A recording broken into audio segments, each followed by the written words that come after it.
ak jéego yi ci wàllum liggéey alors tey dalaluñu kenn ku dul docteur Babo Amadou Ba di directeur général bu 3FPT bokk ci cadre ci Pastef ñu ngi leen nuyu di la dalal docteur.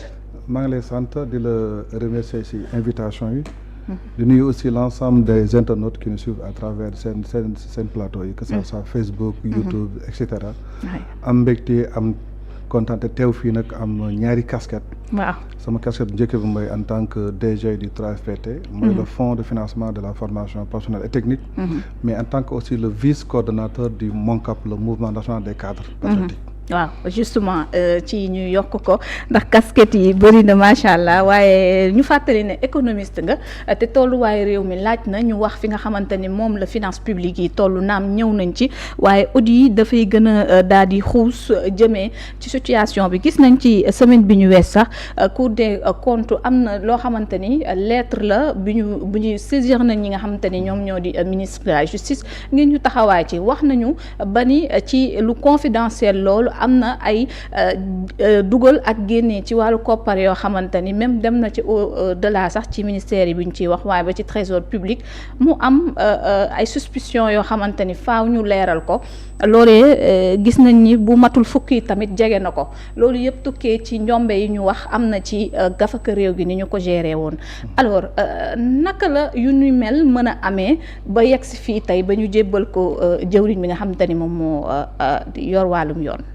waaw merci beaucoup boo xoolee rapport Cour des comptes en réalité rapport bu gouvernement bi def la jox ko Cour des comptes Cour des comptes saytu ko xool ndax li gouvernement bi def noonu la mu certifié ko Sénégal dafa am li naan la séparation des pouvoirs tey ji bépp xaalis bu ñu dépense ci Sénégal dépense wala recette wala nga war a bor assemblée moo la koy autoriser loolu mooy la loi des finances ça c'est le pouvoir législatif bu la assemblée autorisé ba pare ñu jox ko gouvernement bi mooy le pouvoir exécutif pouvoir exécutif nag bu paree moom dañuy dem ñu contrôler ko Cour des comptes mu bokk mu pouvoir législatif loolu moo tax loolu day wane ne Sénégal dafa am séparation des pouvoirs maintenant concernant rapport bi ngeen di gis nii yenn si waa opposition yi ñu ngi naan Ousmane Sonko dafa tëb rek naan dafay càmbar booru Sénégal mais ce n'est pas ça du tout Sénégal dafa bokk si li naan UEMOA dafa am juróomi dëkk ak ñett yoo xam ne ñoo ko seex muy Bénin Burkina Côte d'Ivoire Guinée-Bissau Mali Niger Sénégal Togo dëkk yooyu ñu ne dañ suñ bëggee suñu koom jëm kanam dañuy xàccandoo di dóorandoo en 2009 ñu bind ñaari directive mooy ay digle ay directives moo xam nu koy wolofee loo xam ne moom la ñu war a appliquer seen dëkk pour dans le cadre de l'harmonisation moo am benn directive bu génn en mars 2009 muy code de transparence sur les finances dans la gestion des finances publiques mu amaat beneen décret bu génn même année 2009 mais au mois d'août si nu ñu présenter la loi des finances mais boobu dans si ñëw plus tard mais de code de transparence bi ñu ko defee 2009 xam nga souvent boo jëlee dafa am en matière de loi li naan pyramide de Kelsen day am constitution am tout ce qui est droit international ensuite am les lois am les décrets puisque dañ ko def directive pour ñu mën ko appliquer suñu biir dëkk faw ñu def ko loi le 27 décembre 2012 on a voté la loi sur le code de transparence dans les finances dans la gestion des finances publiques loi boobu mën nañu bépp nguur bu bees bu ñëwee après 3 mois war nga saytu alalu réew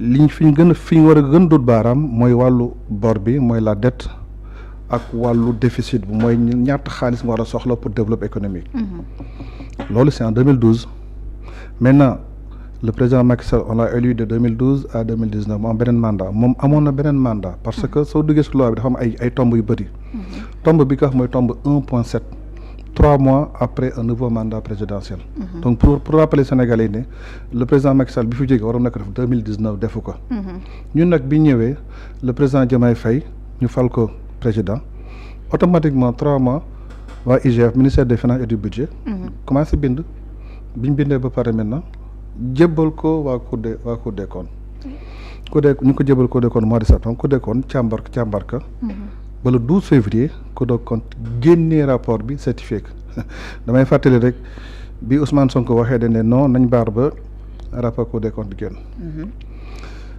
rapport Cour des comptes génn ñun non nañ bàyyi ba FMI wax. FMI ñëw wax.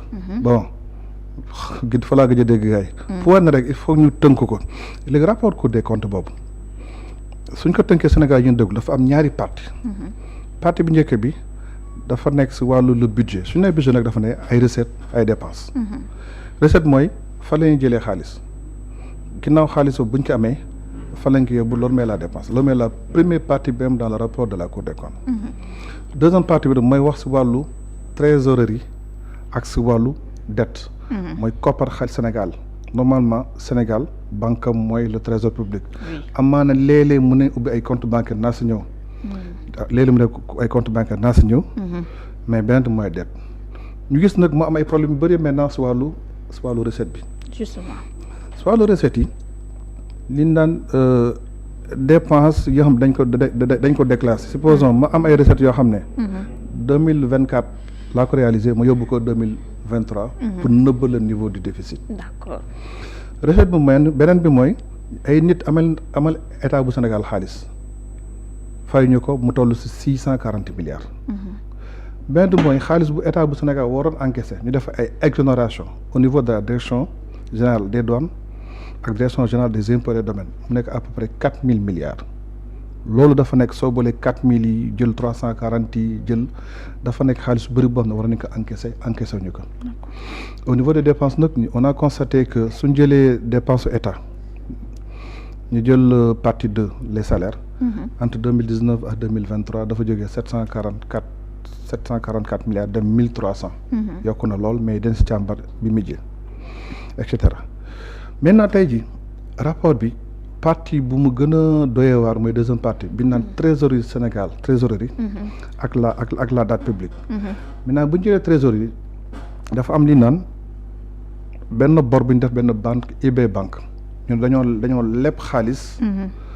xaalis boo xam ne pour jënd matériel boo xam ne waxuñu ban matériel la mu nekk 91 milliards. waaye 91 milliards boobu dañ si teg ay intérêt ba nga xam ne bor bi tegu si ndoddu Sénégal. dafa dem ba nekk 104 milliards. d'accord ñu ne boru IB banque boobu noonu jël nañ si 919 millions fay si commission. ne léegi maintenant ku def loolu.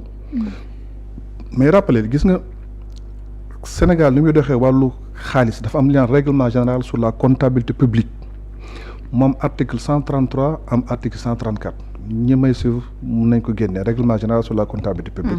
ñu ne aucune dette de l'État ne peut être contractée qu'en vertu de la loi des finances maanaam état bi waru fii lepp benn bor te assemblée joxu ko ndigal parce que su nekk en vertu de la loi des finances si dégg-dégg mooy loi des finances assemblée moo koy voté ñu ne léegi maintenant boru état ñett la mooy emprunt nga dem leb que ça soit si banque yi nga dem leb en international bu la neexee na nekk si banque bi deuxièmement mooy souscription mooy li état mujjee def léegi nii dama soxloon 159 milliards comme que benn banque mënuma ko lebal dama koy def obligation foofu may leeral rek dafa am li naan comptabilité emprunt individu emprunt obligatoire su ne emprunt individu mooy emprunt indivisible mooy yow soxna ay dem benn nga soxla 10 millions dem sa banque lebal la 10 millions parce que banque bi am na capacité. d'accord mais yow boo delloo yow sa banque nga ne ko dama bëgg banque nga lebal ma 100 milliards daan ay da kat aw ma 100 milliards yu ma lebal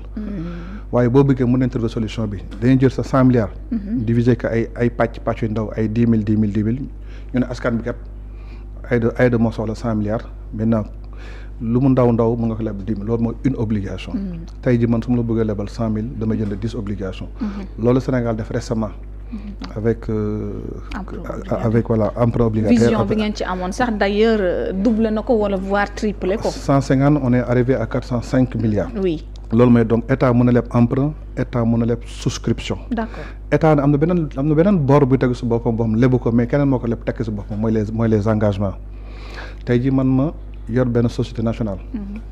soxla xaalis dem si banque bi ne dama bëgg nga lebal ma 10 milliards. xam nga état dafa am moyen. banque bi ne mun naan lebal mais dama bëgg kenn ñëw garantir ne yow boo fayul man na fay.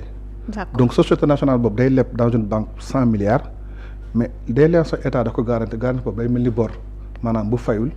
yaay fay donc su ma ko tënkee emprunt souscription ak engagement yëpp dafay nekk bor yoo xam ne article 134 du règlement de la comptabilité publique règlement général sur la comptabilité publique moo koy autorisé bu la ko autorisé pare maintenant article 134 le ministère des finances nag mun na ko def même si day jaar président mu décret mais ministère des finances moom mooy def bor boo xoolee bi ñuy leb 150 milliards c' est le ministre Diba moom ma bind ne dama bëgg a leb tey jii leb bi may leb maintenant dénk naa ak SGBS ak Invexis loolu mooy le cadre général léegi foofu noonu IB banque ñu leb 91 milliards boo xam ne ndodd Sénégal dina nekk 104 milliards ñu fay 919 milliards boobu intérêt kan xamum fi mu féete gars yi ne loolu ñu càmbar ko ñaareel bi mooy au niveau des comptes dépôt à terme xam nga nee naa la trésor moom mooy banque état du Sénégal tey jii mu nga jël benn xaalis trésor nga débbu ko benn compte dépôt à terme xam nga daa xam compte courant compte à terme compte courant mooy compte boo xam ne yow saa su ne mu nga dugal xaalis di génnee xaalis mais nag compte à terme mooy compte moom da nga naan dama koy bàyyi fii juróom benn weer juróom-ñaari juróom-ñetti weer du ma ko laal léegi banque bi di jël xaalis boobu di si liggéey yow di la fay ay intérêt d'accord maintenant ginnaaw xaalisu Sénégal la boobu soo si liggéeyee intérêt yi dafa war a dellu si compte Sénégal xaalis bi yóbbu dans le dépôt à terme aussi dafa war a dellu Sénégal ñu xool ne maintenant am na 141 milliards yoo xam ne dañ ko defoon dans les comptes de dépôt à terme yoo xam ne ba tey yu ñu toog ni delluwuñu ko dans le compte du Sénégal intérêt dañ ko jox ñeneen ñoo xam ne waruñu ko laal parce que xaalisu Sénégal la xaalisu Sénégal bu jëlee intérêt ñoo ko war a moom waa Sénégal ñoo ko war a moom gis na maintenant am na ay nit yoo xam ne non ayant droit yu jël les intérêts ci xaalisu Sénégal loolu la gars yi dinañ ko càmbar beneen bi mooy SOGEPA dafa benn emprunt obligataire pour 330 milliards état bi souscrire je pense 240 milliards mais joxul lépp comme xaalis état bi dafa jël 198 milliards mooy dafa jaay ay immeuble ba jaay sunu building bi jël doon nañ ko justifier sax bu ñu dégloo l' ancien ministre de la jeunesse. non mënu ko justifier après jël bi mu ko jaayee mu nekk 198 milliards mu jël 149 milliards dolli ko si pour mu mat je pense les 247 milliards mais malheureusement dañoo constaté si dans cette opération am na 157 milliards yoo xam ne demul dans le compte du trésor d' accord 157 milliards nee nañ boobu demul dans le compte du trésor boobu mooy ñetteel bi ñeenteel bi moom mooy les certificats nominatifs d' obligation damay ñëw lii Sénégal mujjee def léegi mooy emprunt obligataire xam nga su ne certificat nominatif mooy noonu mooy lu am tur lu am borom mais tey jii emprunt bi Sénégal mujjee def c' est des obligations au porteur man dama ñëw ne sama banque rek yow jëndal ma 10 obligations jox ko 100 000 wala mu ne ko jox ko 1 million ñu ne ko jëndal ma 100 obligations 100 ça fois 10 000 ça fait 1 million mu jëndal ma mais dina am benn instant boo xam ne yow fekk yow lebal nga état du Sénégal 2 milliards état du Sénégal nee la man nag dans 3 ans laa lay fay nga ne ko man mënuma xaar 3 ans sama xaalis dama ko bëgg jot dama yàkkamti mu ne nga ne la état léegi yow da nga may bindal certificat nominatif d' obligation mooy maanaam nga xaatim benn papier nga nekk man état du Sénégal ameel naa soxna Aïda 2 milliards mi ngi nii yow nga jël 2 milliards yi dem sa benn banque nekk am naa 2 milliards mi ngi nii kat état du Sénégal moom ak amel banque bi jël 2 milliards yow du la jox 2 milliards il faut bi lekk si banque bi jox la 1 milliard 900 déjà si yow lekk na si 100 millions ba pare maintenant teg si intérêt pour état du Sénégal léegi état du Sénégal bi nga xam ne yow da la waroon fay 2 millions mun na la amel xaalis 2 millions 500 mille mais foofu dañ ne les certificats nominatifs d' obligation dafa topp que sur des obligations mais finalement dañoo xool ñoo xam ne état da leen amel xaalis yoo xam ne ça n'a absolument rien à voir avec les certificats nominatifs d' obligation am na ki doon jaay oto yi bañ dañ ko fay 16 milliards certificat nominatif Locafrique certificat nominatif Sofico certificat nominatif Ansar certificat nominatif ñu ne certificat nominatif baax na mais day fekk bor bi lalu si obligation boo xam ne état du Sénégal moo ko ñaari mujj nag mooy les comptes moom ñaari compte yu ñu créé mooy compte cap gouvernement ak compte PDS programme de développement des intérêts économiques et sécuritaires du Sénégal compte cap gouvernement mooy compte bi nga xam ne ñu mu intéressé nañ ubbi rapport Cour des comptes bi à la page 16 en bas page 16 mu nekk projeté fii sax rapport Cour des comptes bi ñu def léegi page 16 en bas dañ ne compte boobu de 2019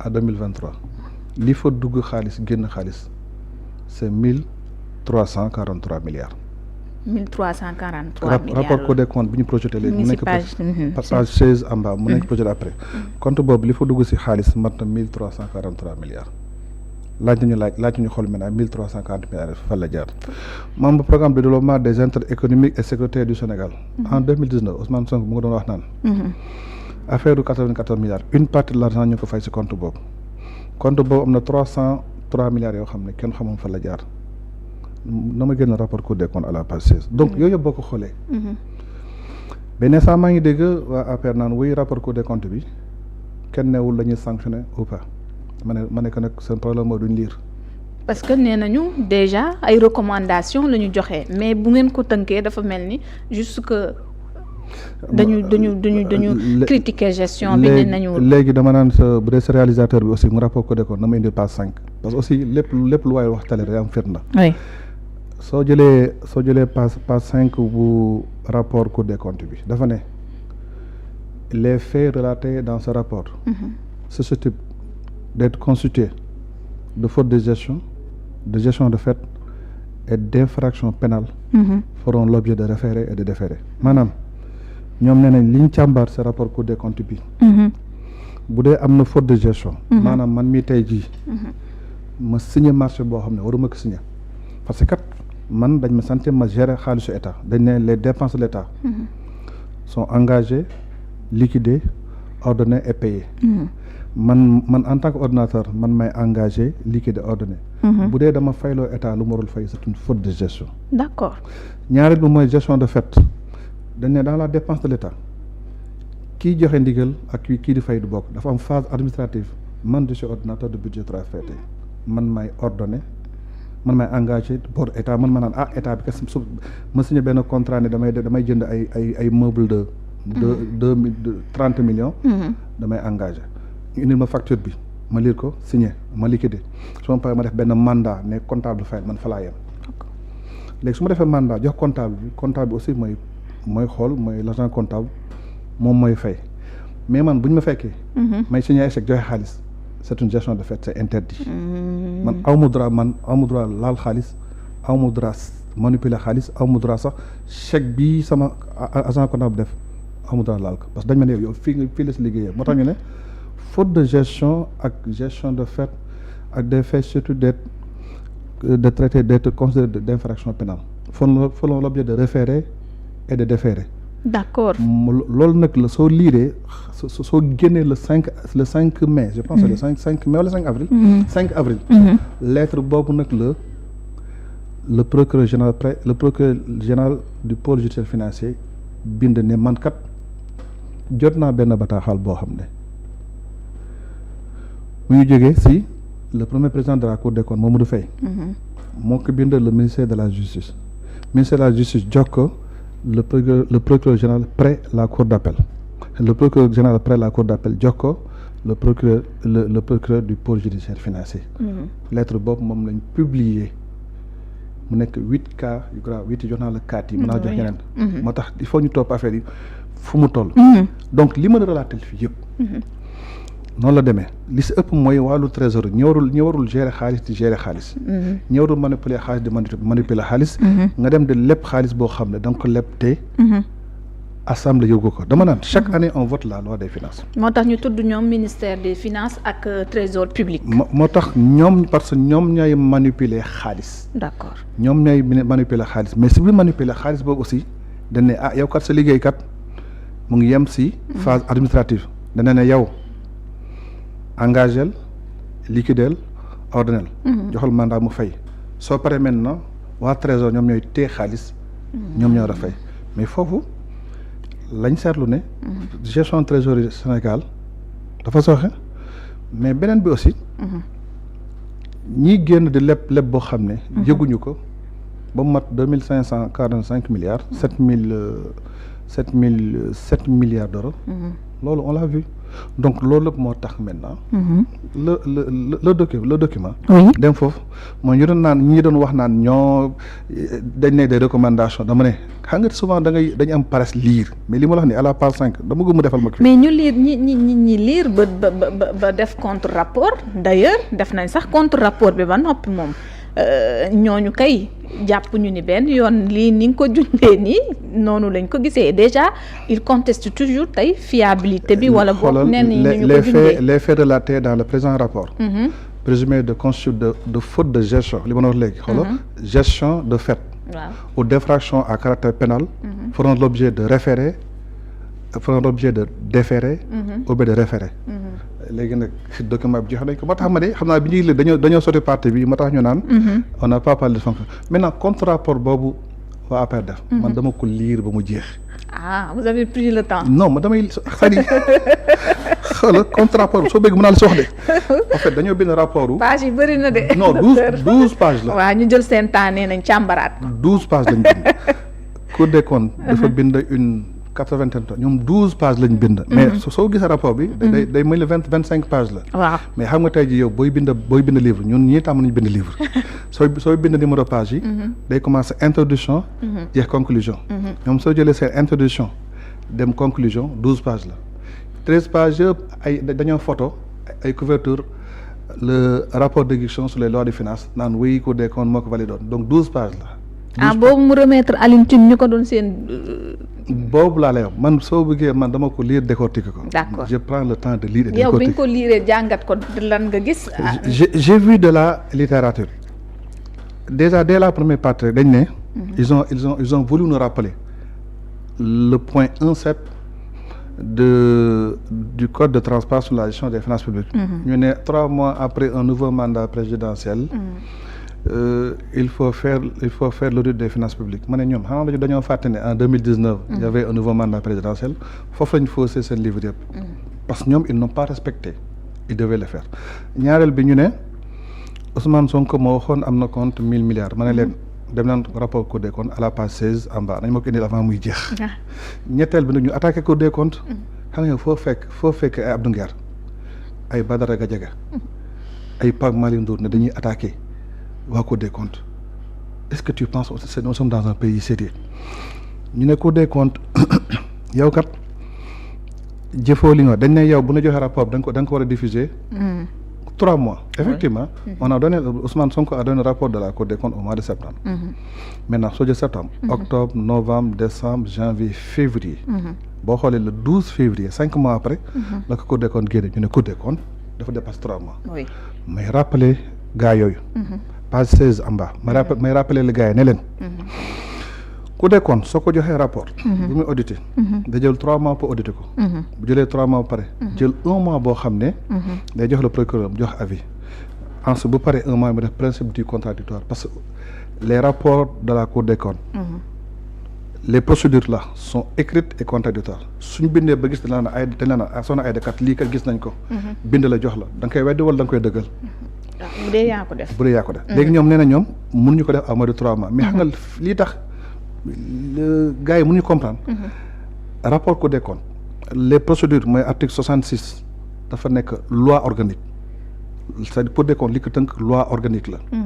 maintenant boo jëlee le règlement général soo jëlee le code de transparence sur la gestion des finances publiques. c'est une loi ordinaire. d'accord léegi loi organique nee la da nga koy def 6 mois. loi ordinaire nee la 3 mois mais rappelé gars yi dafa am pyramide de Kelsen la hiérarchie des lois. soo jëlee constitution jël traité dafa am loi si biir loi yi. moom loi organique am loi ordinaire. maintenant bu amee toujours ñaari xëccoo ñaari loi dañu xool loi bi féete kaw puisque loi organique nee na 6 mois. mu ñu def 3 mois boobu tege boor.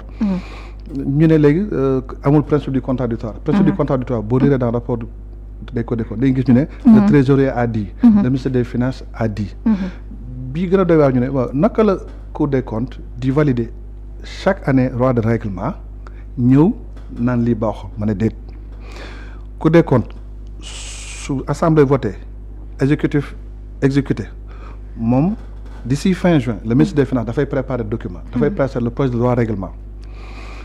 jox Cour des comptes. le compte administratif man tey jii li ma damay rappeler léegi. su ma bëggee jënd mobilier 20 millions damay engagé ma ne kat engagé na état jënd mobilier 20 millions. loolu mooy le compte administratif. sama comptable su ma ko nee fayal 20 millions. 20 millions la war a fay loolu mooy le compte du comptable.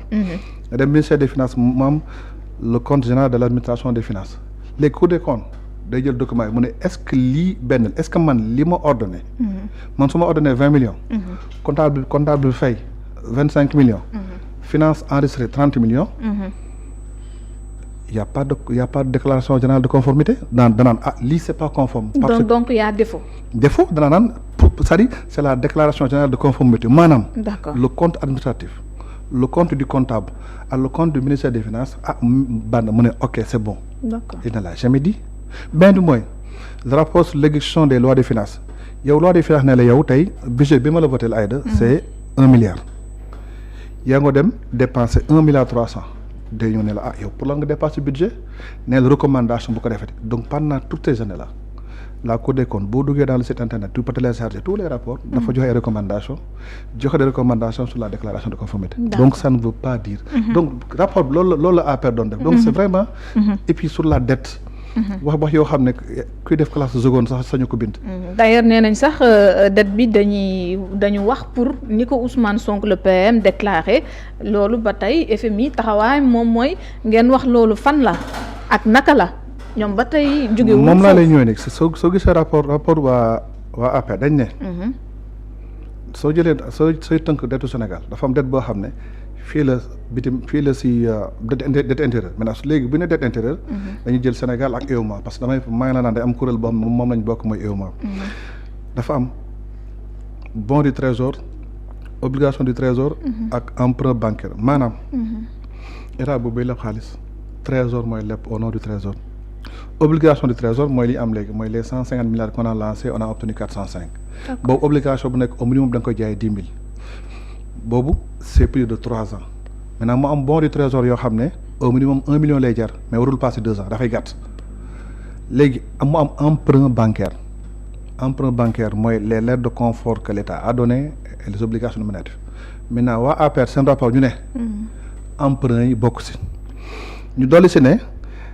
c'est bon du trésor obligation du trésor les dettes dans les marchés financiers ma leen déet arrêté leen y a pas des marchés financiers c'est le marché des titres publics ñu ne mën nañ si dolli découvert banque yi ak avance ma ne la déedéet découvert bancaire c'est pas un emprunt c'est de la trésorerie mooy sa compte da nga ma ba amul xaalis sa compte am 10 000 sa compte am 100 000 nga jël 75 mu def 25.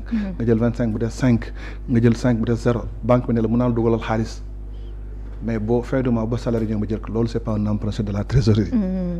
ensuite beneen bi mooy avance ñun dañ nekk yow maa am suñu banque mooy banque centrale avant banque centrale daana def des avances statutaires aux états état bu soxla xaalis mu jox ko avance. léegi depuis 2003 la ko banque centrale bàyyi. d'accord léegi APR bëgg ñu gëm loo ne emprunt yi bokk ci maintenant nan lañ ko laaxee.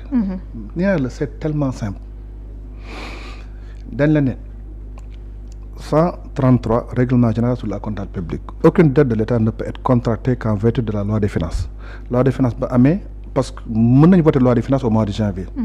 nga dem février mars bëgg leb bor mën nga ko leb mais boo demee loi des finances rectificatif. da nga ko fay annoncé. maintenant bi ñu xoolee pendant ces années là ñu gis ay bor yoo xam ne nekk loi des finances initiale nekk loi des finances rectificative. c'est une dette cachée loolu lañ génne mu nekk 2500 milliards. nee nañ pourquoi waa FMI n'ont pas découvert Edouard Gemayel boo ko dégloo bi mu ñëwee fii il a été interviewé par kenn ku nekk au niveau de TFM. mu ne man dañuy jouer sur la souveraineté des États on se base que sur les chiffres qu'ils nous donnent. donc su ñu nee lii leen jox. ñu ne noonu FMI warul mun ndax noonu mais non dañoo xamul rek FMI dafa am 2 instruments financiers dafa am nu muy intervenir si dëkk yi dafa am instrument financier te ñun dañoo bëgg FMI depuis 1963 dafa am instrument non financier mooy dafa ñoon di la jàppale moom du xaalis mooy ICPE instrument de coordination des politiques économiques mooy ñoo xool ndax sa cadre budget baax na sa macro baax na di xool et cetera loolu. dul nit ñu naan non ñun FMI dañuy forcer non on est membre de FMI depuis 1963. soo demee dans les statuts du FMI article 4. d'ailleurs am na sax ñu naan na Sénégal génn ci ànd ak FMI parce que bénéficier wuñ ci carrément. ndax d'ailleurs gis nañu même bu ñu diagnostiquer situation du pays am na ay structures yu nga xamante ni dañoo sanctionner réewum Sénégal. non la boobu aussi beneen débat naa jël précision bu leer. oui FMI dafa am instrument non financier mooy ICPE instrument de coordination de politique économique maintenant mu am des instruments financiers